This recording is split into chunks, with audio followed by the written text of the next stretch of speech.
Retirement എന്നും എൻ്റെ മനസ്സിലൊരു പേടി സ്വപ്നമായിരുന്നു. റിട്ടയർ ആയി കഴിഞ്ഞിട്ടുണ്ടെങ്കിൽ ജോലി കഴിഞ്ഞാൽ പിന്നെ എന്ത് ചെയ്യുമെന്ന്.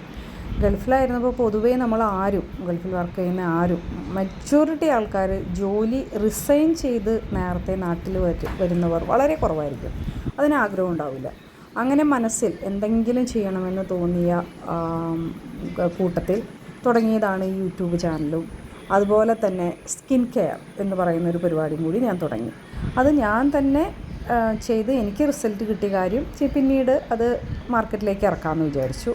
അങ്ങനെ ഒരു അലോവേര തോട്ടം തന്നെ നാട്ടിൽ വെച്ച് പിടിപ്പിച്ചു.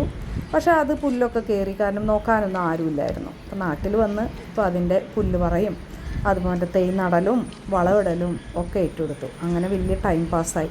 സമയം പോകുന്നില്ല എന്നുള്ള പരാതിയില്ല, സമയമില്ലല്ലോ എന്നുള്ളൊരു സങ്കടമേ ഉള്ളൂ. അപ്പോൾ എൻ്റെ അലോവേര ജെല്ല് അലോവേര പ്യോർ ജ്യൂസിൽ നിന്ന് തന്നെ എടുത്തുണ്ടാക്കുന്നതാണ്. വളരെ ശ്രദ്ധയോടുകൂടി അതിൻ്റെ ഫിൽട്രേഷനൊക്കെ കഴിഞ്ഞ് ഉണ്ടാക്കുന്ന ജെല്ലാണ്. അതിൻ്റെ മാർക്കറ്റിങ്ങൊക്കെ നടന്നു വരുന്നു. ആൾക്കാർ ഉപയോഗിച്ച് റിസൾട്ട് ഉണ്ട് എന്നൊക്കെ കേൾക്കുമ്പോൾ വളരെയധികം സന്തോഷമുണ്ട്.